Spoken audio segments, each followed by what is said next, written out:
കേരള നിയമസഭയിലെ 2 MLA മാരെ, അതായത് കേരള കോൺഗ്രസ് MLA-മാരെ കൃത്യമായും കേരള കോൺഗ്രസ് ജോസഫ് വിഭാഗത്തിലേക്ക് എത്തിക്കാനുള്ള തീവ്ര ശ്രമം നടക്കുകയാണ്.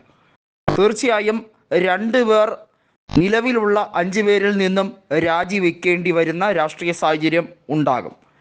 അത്തരത്തിലേക്ക് നീങ്ങണമോ വേണ്ടയോ എന്ന തീരുമാനം അവർ തന്നെയായിരിക്കണം എടുക്കേണ്ടത്.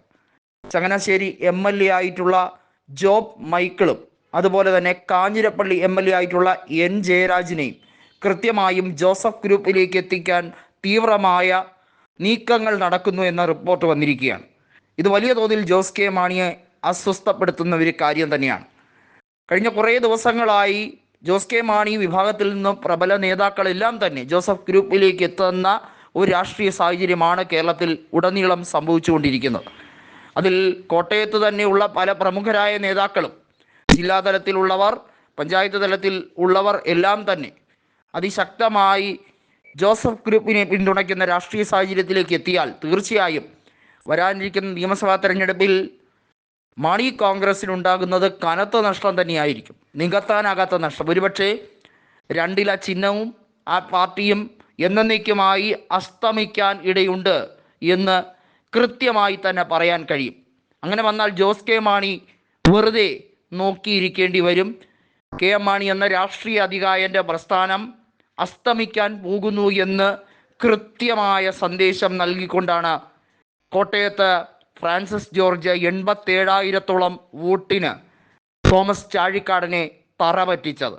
ഇക്കുറി ഈ നേട്ടം കോട്ടയത്ത് തന്നെ, അതായത് ജോസ് കെ മാണിയുടെ തട്ടകത്തിൽ തന്നെ, പാലാ നിയോജക മണ്ഡലം ഉൾപ്പെടുന്ന കോട്ടയം ലോക്സഭാ മണ്ഡലത്തിൻ്റെ തട്ടകത്തിൽ തന്നെ നേടിയെടുക്കുമ്പോൾ വാസ്തവത്തിൽ PJ ജോസഫിൻ്റെ മധുര പ്രതികാരം കൂടിയാണിത്. കാരണം KM മാണി ജീവിച്ചിരുന്ന സമയത്ത് അദ്ദേഹത്തിനോട് PJ ജോസഫ് കോട്ടയത്ത് മത്സരിക്കാനുള്ള ആഗ്രഹം പ്രകടിപ്പിച്ചപ്പോൾ അത് നിഷേധിക്കാൻ ജോസ് കെ മാണി കളിച്ച നാണം കെട്ട കളിയെക്കുറിച്ച് പല അഭിമുഖങ്ങളിലും കൃത്യമായും PJ ജോസഫ് വെളിപ്പെടുത്തിയിട്ടുണ്ട്. ആ രാഷ്ട്രീയ നെറുകേടിന് കൂടി കൊടുത്ത മറുപടിയായി തന്നെയാണ് ഇതിനെ കണക്കാക്കുന്നത്.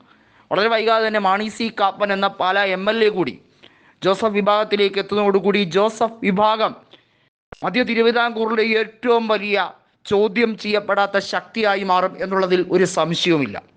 അതിൻ്റെ കോപ്പുകൂട്ടൽ തന്നെയാണ് നടക്കുന്നത്. അങ്ങനെ വന്നാൽ അടുത്ത നിയമസഭാ തെരഞ്ഞെടുപ്പിൽ മുസ്ലിം ലീഗോളം തന്നെ പ്രാതിനിധ്യം UDF-ൽ കേരള കോൺഗ്രസ് ജോസഫ് വിഭാഗത്തിന് കൂടി കിട്ടും.